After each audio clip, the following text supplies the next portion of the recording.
Hi everyone and welcome back to another video. So if you want to share your iPhone's internet connection with a laptop, tablet or another phone, Personal Hotspot is the built-in solution. In iPhone settings 2026, you can turn on Personal Hotspot quickly and share data via Wi-Fi, Bluetooth or USB. So in this guide, I will show you step by step how to turn on Personal Hotspot on your iPhone in 2026 like a pro. So first thing first, go to settings. Okay, so tap settings.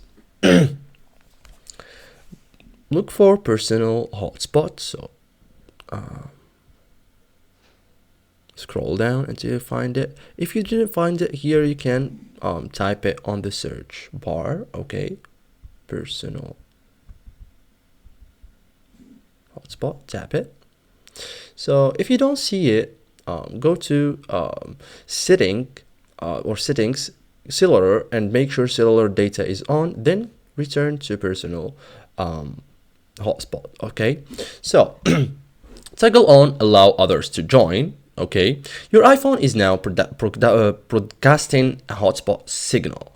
Okay, so under Wi-Fi password, set a strong password. Share this password with devices you trust. Anyone with this password can use your data. Okay, so connect other devices to your hotspot. So on the other device, open Wi-Fi settings, select your iPhone name, enter the Wi-Fi password, and connection starts instantly. Okay, so thank you guys for watching this video and see you guys in the next tutorial.